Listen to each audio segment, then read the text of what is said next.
वाराचे केस उडवित भागे आठवतो तिला पण मला नाही आठवत.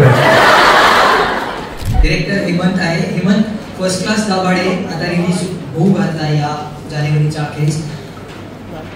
सिद्धार्थ आणि गीताने सांगितलं की तुम्ही मंचरला शूटिंग केलं आणि एक भावाभावांमधल्या संबंधांमध्ये किंवा त्यातली कथा आहे. तर तू आधी जे चित्रपट केलेले आहेस आणि आता फर्स्ट क्लास दाभाडे आहे, त्याच्यात कुठेतरी समानधावा कुटुंब किंवा त्यातली नातेसंबंध हा येत असतो. तर फर्स्ट क्लास दाभाडेच्या मागची भूमिका तुझी काय होती आणि कसं झालं सगळा प्रवास? 3 भावंडांची स्टोरी आहे. बऱ्याच दिवसांनी मला प्रमोशनसाठी मठाच्या निमित्ताने ही 3 भावंड एकत्र मिळाली आहेत. सो क्षिती, आम्ही आणि सिद्धार्थ. आणि ही कुठे ना कुठे तुम्हाला नक्की रिलेट होतील.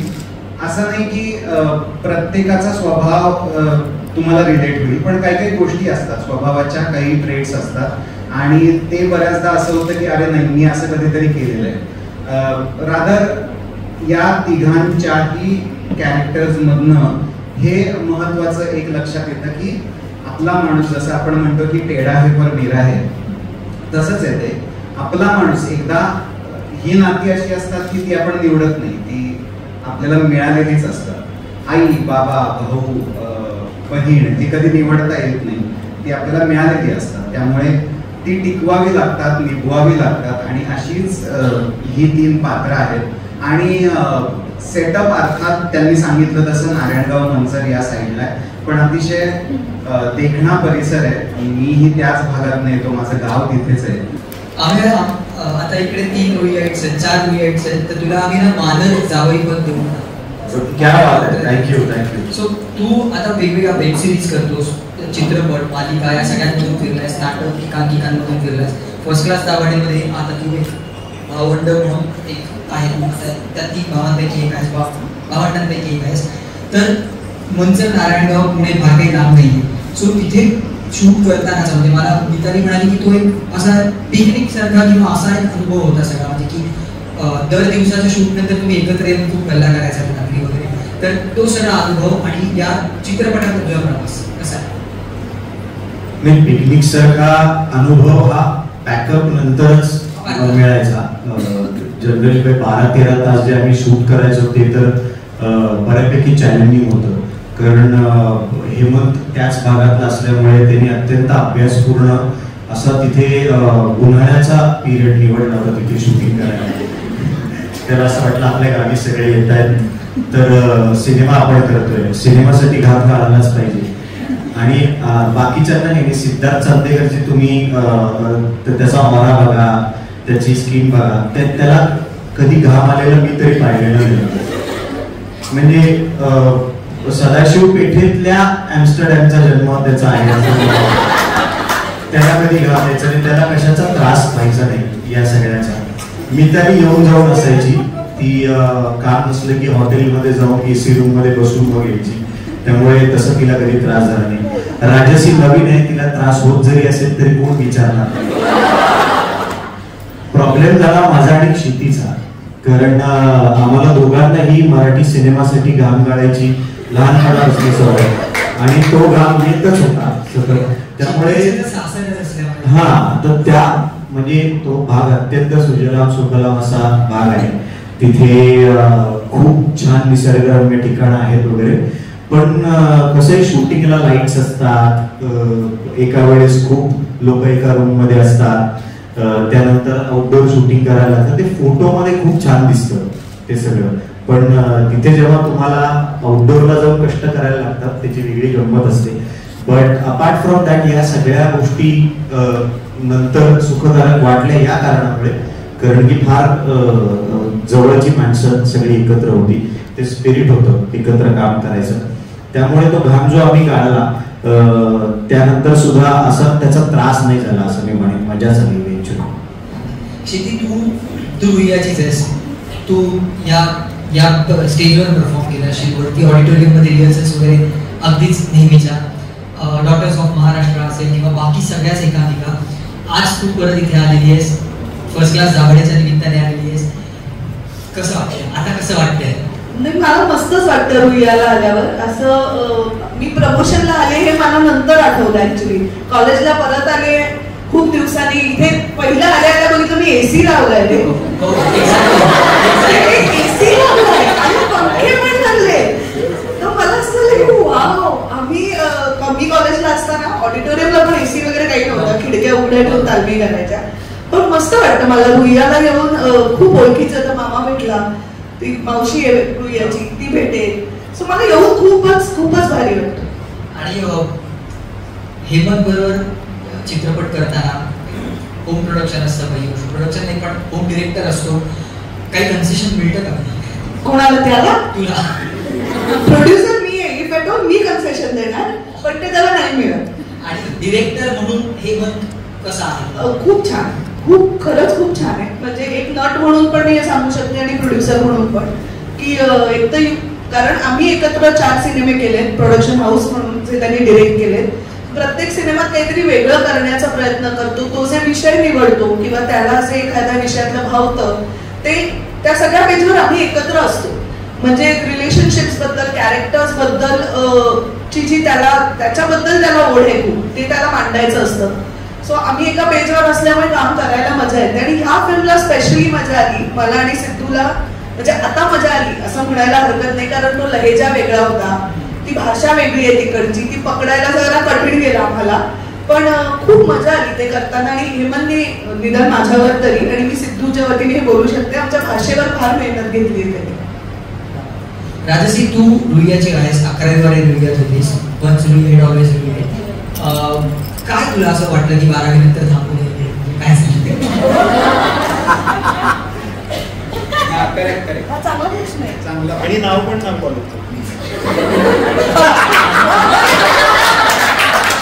पुढच्या कॉलेजचं नाव आहे का? आज तुम्हाला पहिला प्रश्न फिल्म बद्दल कसा होता एक्सपिरियन्स याचे उत्तर मी तयार करून आले होते. ते ठीक आहे. गुगली प्रश्न आउट ऑफ सिलेबस. नाही मी असं मला वाटतं की वेगळं काहीतरी शिकावं आपण वेगळा एक्सपिरियन्स घ्यावा कारण मी ते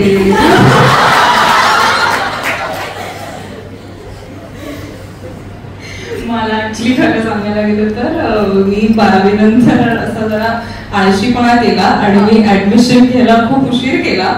मी नाव नोंदणीला खूप उशीर केला म्हणून मी रुईयात नाही घेतली. मुंबई युनिव्हर्सिटी मध्ये कलिंगा मधनं मी ग्रॅज्युएट झाले. Next question. तू आता हे सगळेच एवढे म्हणजे सिनियर नाही म्हणणार पण आहेत सिनियर. एक्झॅक्ट आहेत. सिनियर नाहीये. मिताली सिनियर नाहीये. सगळे सिनियर. त्यांच्या सिनियरिटीचं दडपण तुझ्यावर कधी आलं का? थोडं सुरुवातीला असं वाटलं होतं की येईल पण त्यांनी पण नाही ते नंतर ते आम्हालाच तुमच्या सिनियरिटीचं तुम्हाला दडपण. तू आहेस रुईयाच वाटलं ना आता पटलं ना तुम्हाला? नाही खरंच सांगायला गेलं तर सुरुवातीला आलं होतं दडपण कारण म्हणजे ती आदरयुक्त भीती होती कारण ह्या सगळ्यांनीच एवढं काम केलंय आणि लोकांना खरं वाटतंय हे की नाही रे तुम्हाला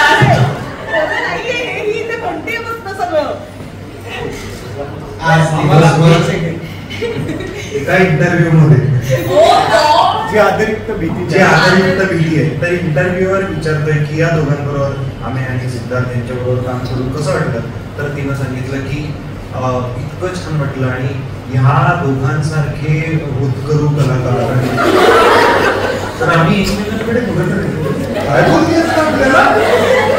त्याला नर्वसनेस म्हणतात. मी नर्वस झाले होते. मी ओव्हरवेल्म झाले होते. हुशार हरहुन्नरी या दोघांपैकी मी होतकर होणार अशी मी पहिल्याच इंटरव्ह्यूला गणली. आदरयुक्त आहे आता करेक्ट करते पण हुशारचं फार फार तर तुषार होऊ शकतो. तुषारचं होतकरू कसं? तुम्ही वेगवेगळ्या प्लॅटफॉर्मवर जाता प्रमोशनसाठी. कॉलेज स्टुडंट्सला पण भेटत असाल. मुंबई टाइम्स कार्निवलच्या प्लॅटफॉर्मवर येऊन कसं वाटतं आणि काय म्हणजे कार्निवल बद्दल तुम्ही आधी आला असाल या प्लॅटफॉर्मवर कसा एक्सपिरियन्स आहे? मी प्रत्येक सिनेमाला या प्लॅटफॉर्मवर येतोच, कारण मला असं वाटतं की मराठी सिनेमासाठी खूप महत्त्वाचा ऑडियन्स आहे आपला सगळा तरुण वर्ग, आणि मुंबई टाइम्सच्या सहयोगाने त्या माध्यमाने तरुण वर्गाशी संवाद साधता येतो. कारण मला असं वाटतं की मराठी चित्रपटसृष्टी जर आपल्याला अजून त्याची प्रगती व्हायला हवी असेल तर तरुण लोकांनी सिनेमाला जास्तीत जास्त प्रमाणात देणं गरजेचं आहे. तर तुमच्या मार्फत या सगळ्या तरुण वर्गापर्यंत आम्हाला डिरेक्टली पोहोचता येतं, त्यामुळे हा प्लॅटफॉर्म मला प्रमोशनमध्ये अत्यंत महत्त्वाचा वाटतो. अमेय म्हणाला तसं की नवीन पिढीने बघितले सिनेमे तर ते मोठे होणार आहेत मराठी. सो या निमित्ताने, कार्निवलच्या निमित्ताने आम्हाला त्यांच्याशी गप्पा मारता येतात. त्यांना ऍक्च्युली काय बघायचंय, काय हवंय, आमची फिल्म पोचते का नाही हे सगळं कळतं, डिरेक्ट कॉन्टॅक्ट येतो. सो त्यामुळे म्हणजे कार्निवलला येणं प्रमोशनसाठी इज व्हेरी इम्पॉर्टंट. क्षितिज आणि हेमंत, मला तुम्हाला दोघांना विचारायचं की एकांकिका स्पर्धा जेव्हा होतात म्हणजे सवाईसाठी पण लाईन लावून लोक उभे असतात, रात्रभर लाईनीत राहून तिकीट काढतात. एकांकिका स्पर्धांना मिळणारा रिस्पॉन्स प्रचंड असतो, तरुणांचा खास करून. असं काय म्हणजे तरुण अर्थात मराठी चित्रपटांना ते येतच असतील आणि त्यांनी प्रॉमिस केलं की सिद्धार्थ आणि मितालीला ते यावेळी लग्नाची अॅनिव्हर्सरीची गिफ्ट देणार आहेत, सो असं काय वाटतं की मराठी चित्रपटांमध्ये एखादी गोष्ट जी इम्प्रूव्ह आणखीन झाली तर तरुणाई आणखीन येईल, जशी की एकांकिका स्पर्धांकडे जाते? मला असं वाटतं याचं उत्तर हेच देऊ शकतात आमच्यापेक्षा. तुम्हाला काय वाटतं, म्हणजे तुमच्यातल्या एखाद्याला विचारला आता की तुम्हाला काय अजून अपेक्षा आहेत मराठी सिनेमाकडे? तिला काहीतरी सुचले, बोल बोल. कोणी कोणी आजी बघी बघून म्हणून प्लीज सांग ना ग. नाही तुम्ही रुयाचे यार एवढं तरी हे बघा असा आवाज असतो रुयाचा. नाट्यालय बोला. नाट्यवाल्याची मुलं ना क्षिती 1, 2 आणि 3 तीनच आता मला सांगा इथे नाही, मला काय वाटतं माहितीये का की कॉलेजची एकांकिका आणि सिनेमा हे कंपॅरिझन आपण करू नाही शकत. त्याचं सगळ्यात महत्वाचं कारण असं की जिकडे मला पोचायचंय त्याचा स्टेपिंग स्टोन ही एकांकिका आहे. इकडे मी चांगलं काम केलं, इथे येणाऱ्या जजेसनी किंवा जे कलाकार बघायला येतात, जे तंत्रज्ञ बघायला येतात एकांकिका, त्यांना माझं काम आवडलं तर मला पुढे जाऊन कदाचित काम मिळेल, अजून प्रोफेशनली मला काम करता येईल. म्हणजे आजच्या सिनेमांबद्दल आपण म्हणतोय त्या सिनेमात काम करण्याची संधी मला मिळेल. सो आय थिंक त्याच्याकडे म्हणजे मी जरी असं बघितलंय मी कॉलेजमध्ये असताना की मला एकांकिका करायच्या आहेत, म्हणजे ही माझी पुढे जाऊन काम करण्याची रिहर्सल आहे. मी असंच पाहिलंय त्याच्याकडे फॉर एव्हर, आणि तसं झालंय माझ्या नशिबाने. एकांकिकेमुळेच मला कामं मिळत गेली पुढची. पण सिनेमा यूथ यायला पाहिजे, आय थिंक येतोय. म्हणजे मला असं वाटतं की आपण असं एकदम अपेक्षा करतोय जोरात की आता सगळे कसं दाखवून द्या की आम्ही येतोय सिनेमाला, असं नाहीये. हिंदी सिनेमाला असं होतं अनेक वेळेला की खूप मोठे स्टार्स असून सुद्धा सिनेमे चालत नाहीत, ते लोकांना आवडत नाही. तरुण किंवा वयस्कर किंवा मध्यमवयीन तो that is not the point. पण मला असं वाटतं की येत आहेत लोक, त्यांची मतं आहेत, ते इंस्टाग्रामवर आवडलं नाही आवडलं आम्हाला असं वाटतंय, सोशल मीडियावर इन जनरलच सांगतात. अशा कार्यक्रमांना भेटतात तेव्हा भले आता बोलत नसतील पण बाहेर पडून एक एक माणूस भेटून काहीतरी सांगतो तुम्हाला नक्की. सो आय थिंक ते येत आहेत. म्हणजे आपल्याला थोडा पेशन्स ठेवायला पाहिजे. इतकी बाकीची माध्यमं आहेत ना, म्हणजे सोशल मीडिया, वेब, आता मी पूर्वीसारखं फक्त टीव्ही नाटक सिनेमा नाही उरलंय, ह्या सगळ्यातनं वाद काढत सिनेमा टिकवायचा आहे. पण आय एम शुअर ते येत आहेत. असं मला नेगेटिव्ह चित्र माझ्या डोक्यात अजिबातच नाही. मला सांगा, थिएटरला जाऊन सिनेमा बघता तुम्ही? थिएटरला जाऊन जरा कमी आहे आवाज हा. लास्ट मराठी फिल्म कुठली बघितली होती आठवते? हा, आणि किती वर्ष झाली त्याला?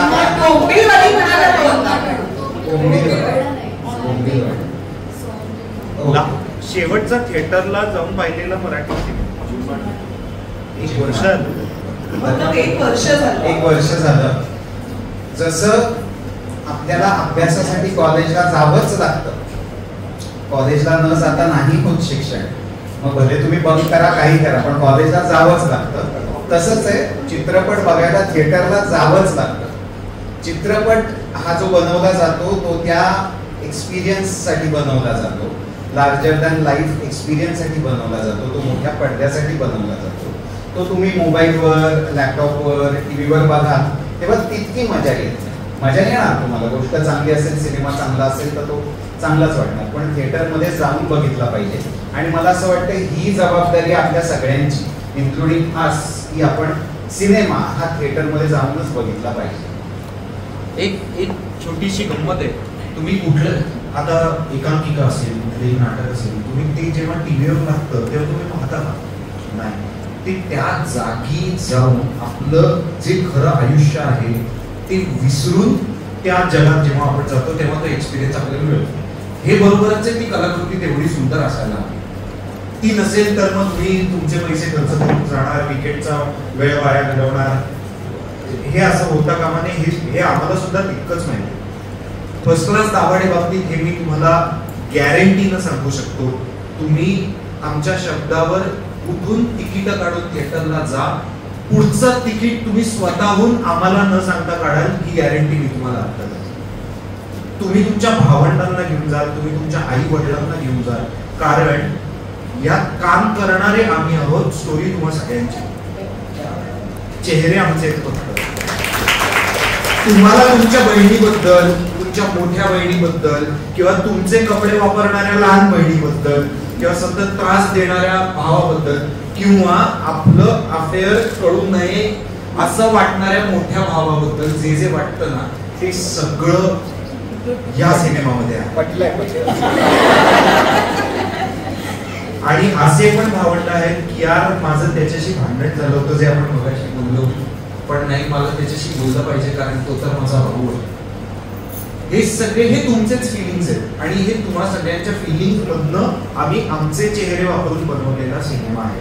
सो म्हणून मी या गोष्टीची आम्ही सगळेच गॅरंटी देऊ शकतो. तुम्ही थिएटरला जाल, तुम्ही डिसअपॉइंट होऊन बाहेर येणार नाही, हे प्रॉमिस. तुम्हाला कमी जास्त आवडेल सिनेमा, पण तुमच्यातला एकही डिसअपॉइंट होणार नाही, हे प्रॉमिस. किती आता ह्या मगाशी तुला रियाबद्दल विचारलं, तुझ्या त्या डेजबद्दल विचारलं, तुझ्या मगाशी मितालीला पण तो प्रश्न विचारला, सिद्धार्थला विचारला होता, मला तुम्हाला तिघांनाही विचारायचा आहे प्रश्न. अमेर तुलाही हा प्रश्न आहे. कॉलेजमध्ये एकांकिका करताना असा कुठला डिरेक्टर होता की त्याचा खूप मोठा इम्पॅक्ट तुमच्या आयुष्यावर आहे तिघांचा? संजय नागवेकर.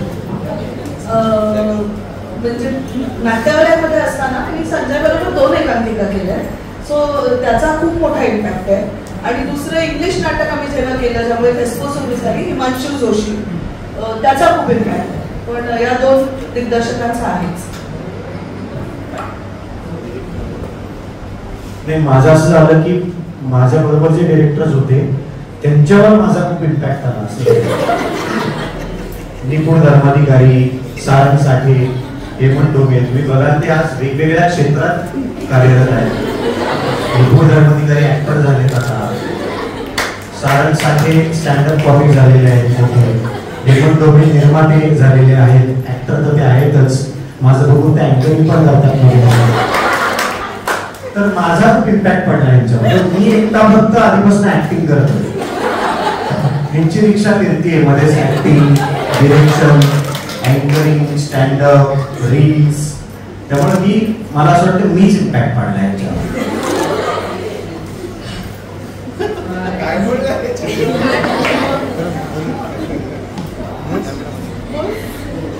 रणजित पाटील, जे रणजित दादा डिरेक्ट करायचा आणि प्राजक्त दादा घ्यायचा, अशा आम्ही खूप एकांकिका केल्या. आणि त्यांचा मी मॉब मध्ये होते तेव्हा जेव्हा रणजित दादा डिरेक्ट करत होता, पण तरीही त्याचा एवढा इम्पॅक्ट होता, कारण तो तरी आम्हाला बजावून सांगायचा की नाही प्रत्येकाने वेळेत आलं पाहिजे. तुम्ही मॉब मध्ये असाल, तुम्ही एंट्री घेतलीच नाही घेतलीच नसेल फरक पडणार, तरीही तुम्ही त्याच वेळेला यायचं. आणि मला खूप राग यायचा त्याचा की अरे मी नाही आले तर नाही मला फरक पडणार आहे. पण तरी त्यांनी जे शिकवलं, त्यांनी जे घडवलं, त्याचा खूप इम्पॅक्ट आहे. मी होतो. बरं, तुमचे काही प्रश्न असतील तर प्लीज तुम्ही विचारा. नको दादा, नको.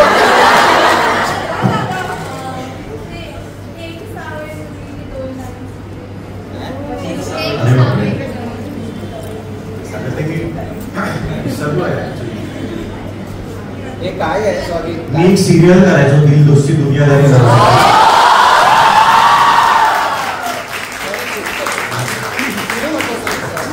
त्याच्यात मी गाणी पण गायचो. सॉरी रे, चिडू नको सांग. त्यांना ना या तरुण मुलांना काही माहिती नाही. मला आता एक्झॅक्ट आठवत नाहीये. तू येशील का गायला माझ्याबरोबर? थोडं थोडं मी येऊ तिकडे, तुझ्या इकडे, तू गाशील?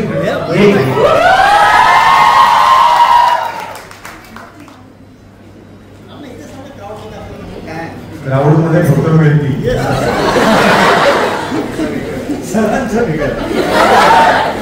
रेडी? एक सावळी मुलगी निळ्या छत्री खाली उभी पावसामध्ये चिंबोली ओली.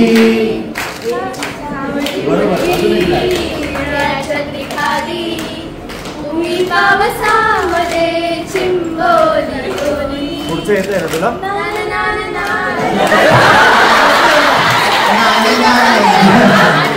सुपर भेटले काळ्या वाया. क्या बात आहे. काम पुढे येतंय त्यांना तुला. छत्री पुढे पुढे ती मुलगी मागे मागे वारा तिचे केस उडवीत भागे. आठवतो तिला पण मला नाही आठवत. त्याचा स्पर्श पावसाळी लाटमनामध्ये अनतीच पाऊस झाली. एक सावळी मुलगी निळ्या छत्री खाली उभी पावसामध्ये चिंबोली ओली. Thank you. Super. Thank you so much. वा. तुला टेलर स्विफ्ट नंतर एक सावळी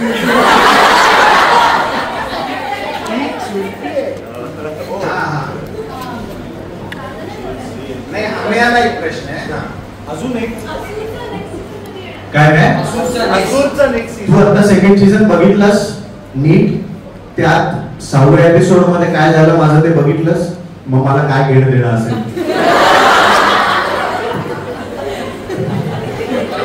नो स्पॉइलर ना. आणखी कोणाला काही प्रश्न विचार?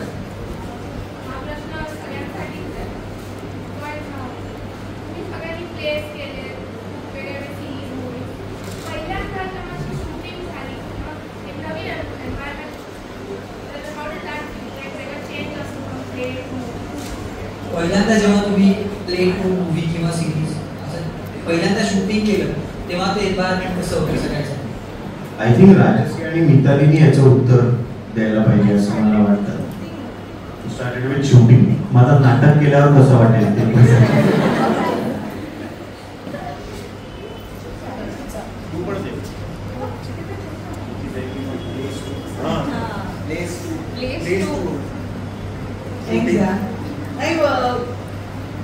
वेगळं वाटलं थोडं सुरुवातीला, कारण मी नाटकापासून सिरियल करायला लागले तेव्हा मी लहानही होते खूप.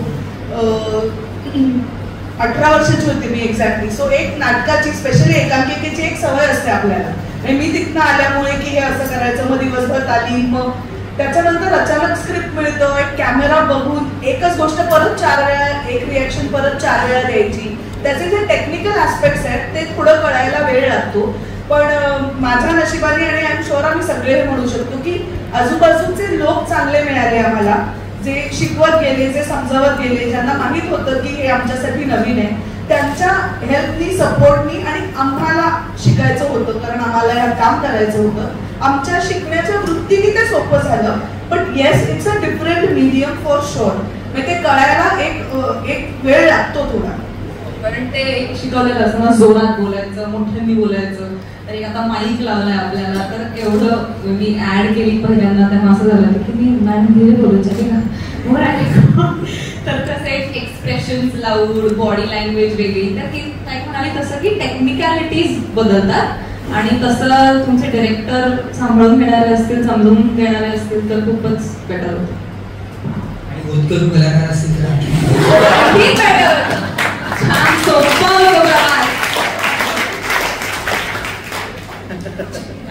माझं तर काय होतं, कधी कधी पहिली कामं एवढी वाईट असतात की ती आठवू नयेत असं वाटतं. त्यामुळे माझं एकदम पहिलं काम सिनेमातलं हे इतका वाईट एक्सपिरियन्स होता. नंतर हळूहळू मग ते बेटर होत गेलं. पण मालिकाच्या मोठा लेंदी रोल असलेला तो लागली पाहिजे. बाकी ते काय आधीचं काही बोलण्यातच असं होतं. आठवणी परत तेच आहे. आता आपण त्याला आत्ता डिस्कार्ड करू शकतो, पण तेव्हा ते बापरे काय आपल्याला रोल मिळाला, बापरे काय आपल्याला सिनेमा मिळाला हेच होतं. पण अर्थात त्या प्रोसेसची मजा कधी येते कधी नाही. तर ती प्रोसेसची मजा खूप उशिरा माझ्या आयुष्यात आली, त्यामुळे मला ती उशिरा कळायला लागली.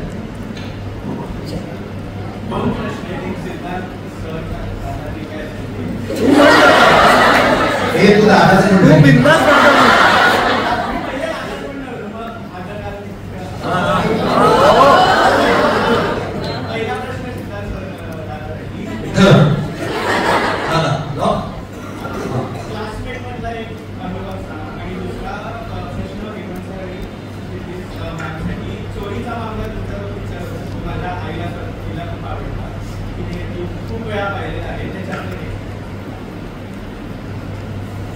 क्लासमेट्स मधला अनुभव वॉज आउटस्टँडिंग. एकतर ज्या पद्धतीनं गिटार कशी वाजवून यायची चार पाच सुस्कारे का आले कसले माझा क्लासमेट्स मधला अनुभव. इकडे काहीतरी तार आहे, काहीतरी तार आहे. आण्याची एक जरा तार आहे. तर तुम्ही नीट बघाल, जर का इथे कोणी गिटार वादक असतील तर मी त्यात गिटारिस्ट असतो. आणि इथला कुठलाही गिटार वादक तो बडे ती मजा. पण चांगला अनुभव हा होता की जे सगळे कलाकार होते माझ्या बरोबरीनं, म्हणजे सई होती, सोनाली होती, अंकुश चौधरी होते, सगळी गँगच इतकी भारी होती ती. त्यामुळे शिकायला काय मिळालं किंवा एक्सपिरियन्स काय आला यापेक्षाही ती जे फिलिंग होतं. आणि मी तसा नुकताच कॉलेजमधून बाहेर पण पडलो होतो. म्हणजे हार्डली 3 वर्ष झाली होती मी कॉलेजमधून बाहेर पडलो.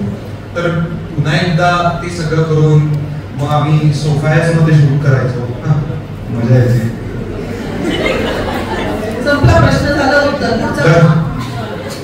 चोरीचा मामलाबद्दल पण क्लासमेट्स मधलं तेरी मेरी यारी आहे गाणं जर सिद्धार्थ सर गायले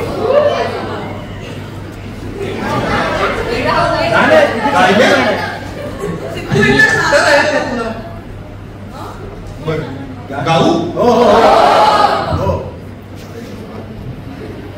मी गायले असते सिद्धू पण नव्हतं तुला. आठवतंय नवे नवे गीत हे मनाचे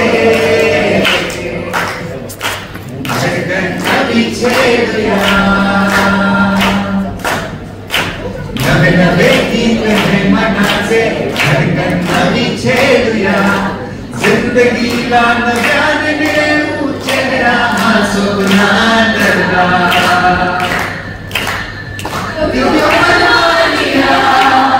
थोडीशी बदमाशिया तेरी मेरी यारिया, थोडीशी शैतानिया थोडीशी रुसवाइया तेरी मेरी यारिया. Thank you. तुमची रेंज करत सॉन्ग यार सिद्धार्थ काय या मुलीची रेंज सॉन्ग आहे. बापरे, मला इतकं महत्वाचं फील होतंय आता की जिला टेलर स्विफ्ट आवडते तिला माझ्या सिनेमातलं आव्याच्या मालिकेतलं गाणं माहितीये. यांनी मला एक वेगळंच फिलिंग दिलं. तुझं नाव सांग ना. थँक्यू दिदी. आणखी आपल्याला विचारायचं एक मिनिट तुमच्या चोरीचा मामला मधला डायलॉग व्हायलाच पाहिजे. अरे काय आम्ही तुझं काय करणार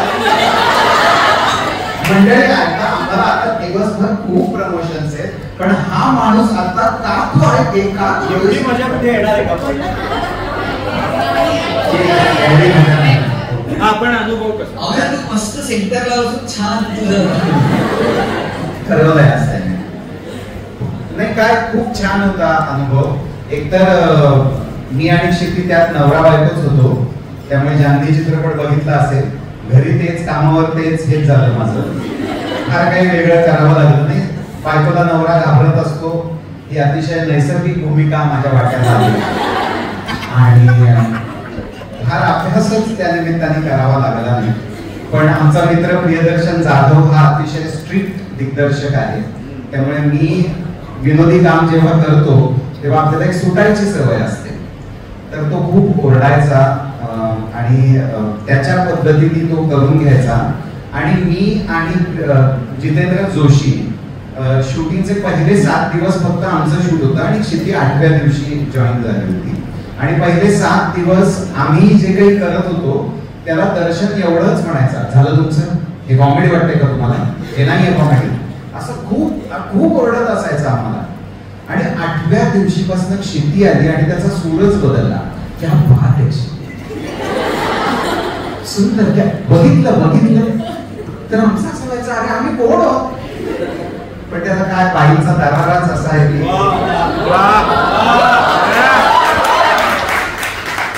किंवा माझी सिन्सिअरिटी.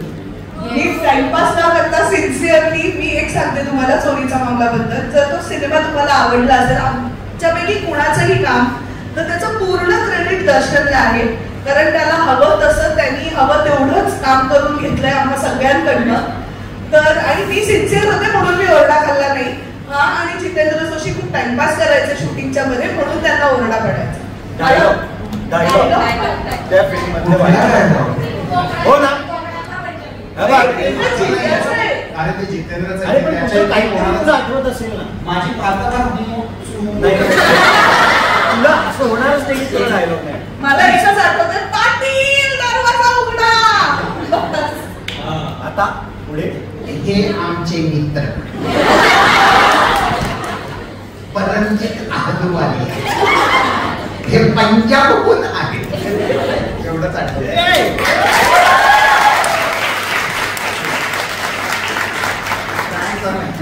एक शेवटचा प्रश्न आपण घेऊया.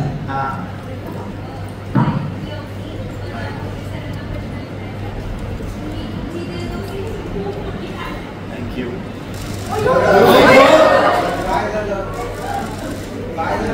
मी एवढा करून दिसतो प्रत्येक.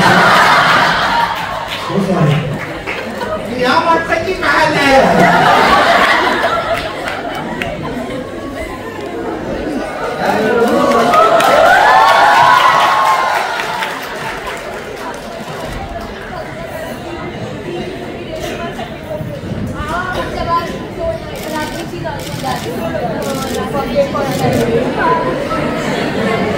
तुला आठवते नक्की आठवते तुला. तुला काहीतरी आठवत असेल ती दोस्ती मधलं, काय आठवत आहे?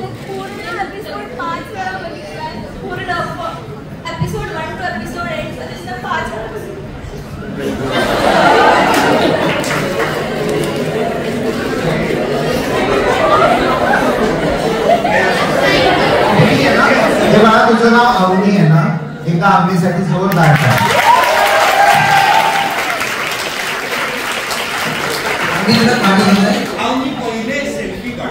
बघ. तुझा व्हिडिओ पण येतोय बघ. आता रडू नकोस, छान स्माईल.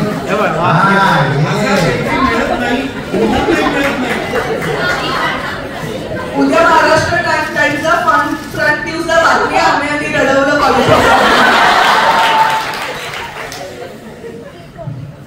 कुठली कविता आवडली तुम्हाला? आता टेन्शन सोडल्यास काहीच कविता आठवत नाही. आम्ही जातो पुढे प्रमोशन्सला. याला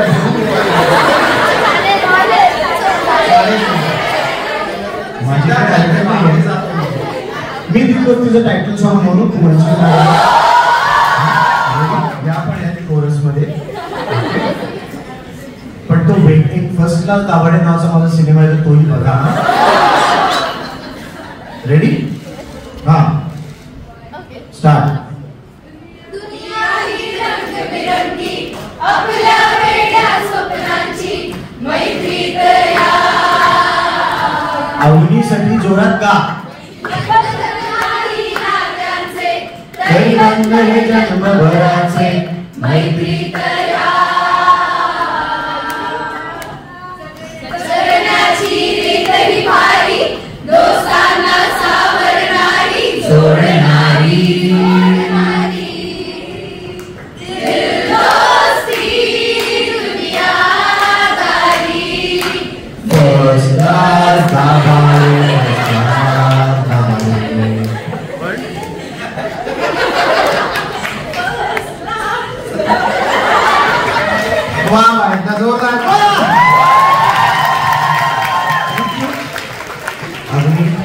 आता आपण भेटलोय, आता परत रडू नकोस, छान खुश राहा आणि फर्स्ट क्लास दाभाडे वगैरे किती लोकांनी घेऊन जाशील बरोबर.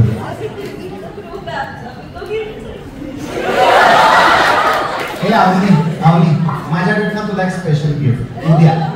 उद्या दुपारी 3:30 वाजता चित्रा सिनेमा दादरला आपल्या सिनेमाचा ट्रेलर लॉन्च आहे. मी तुला क्रू मध्ये बसवणार आपल्यासोबत. किती लोक आहेत तुझे? हा ते पण ती रडत तुम्ही दोघी पण एक काम तुम्ही तिघी आणि तुमची भावंड. हा इकडे प्रचिती ताई म्हणून आहे, तिला नंबर दे, उद्या यायचा आणि आमच्या सोबत बसायचं आपल्या ट्रेनर. असं झालं बसकर पगले विनायक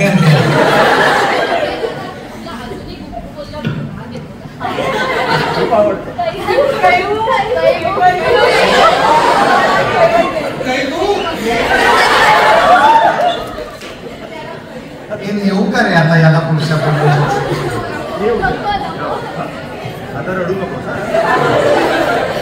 सो आपण आता इथे थांबूया. मुंबई टाइम्स कार्निवलच्या दुसऱ्या दिवशी तुम्ही जाम धमाल केली आणि तुमच्यामुळे हा कार्यक्रम खूप भन्नाट झाला. मी परत एकदा फर्स्ट क्लास दाभाडे टीमचं पण मनापासून आभार मानतो की तुम्ही खूपच भारी मजा आणली, म्हणजे तुम्हीच मजा आणली खरं तर. जसं आम्ही या तिघींना इन्व्हाइट केलंय, उद्या फर्स्ट क्लास दाभाडे या आमच्या सिनेमाचा ट्रेलर लॉन्च आहे. आम्ही अनेक दिवस हा विचार करत होतो की कुणाच्या हस्ते करावा ट्रेलर लॉन्च, कुणाच्या हस्ते करावा. तर अशी एक प्रथा असते ना की एक कोणीतरी सेलिब्रिटी येतो आणि मग त्याच्या हस्ते हा ट्रेलर लॉन्च होतो. या वेळेला जो सेलिब्रिटी आहे तो फार फर्स्ट क्लास आहे, स्पेशल आहे आणि तो सेलिब्रिटी तुम्ही सगळे आहे. सो ते अख्खं ट्रेलर लॉन्च हे तुमच्या हस्ते आणि जी 3 भावंड आहेत त्यांच्या आयांच्या हस्ते होणार आहे. त्यामुळे तुम्ही सगळे सेलिब्रिटी आहात, तुम्ही सगळे इन्व्हाइटेड आहात आणि हा फर्स्ट क्लास दाभाडे जसं मी आधी सांगितलं हा तुमचाच सिनेमा आहे. तुम्हीच येऊन ट्रेलर बघा आणि तुम्ही काय एन्जॉय करा, आपण एकत्र एन्जॉय करू. गाईज आउटस्टँडिंग बनलेले. सो उद्या दुपारी 3:30 वाजता लेक्चर्स अटेंड करू. चित्रा टॉकीजला तुम्हाला भेटायचं नाही, मॅम आहे तिथे, मॅम सोडतील 3:30 ला.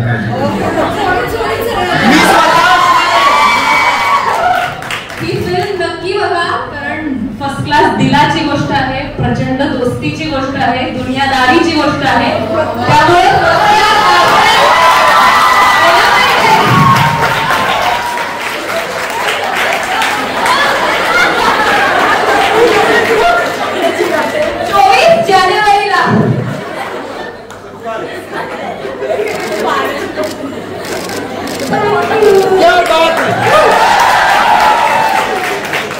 Thank you so much. Thank you very much.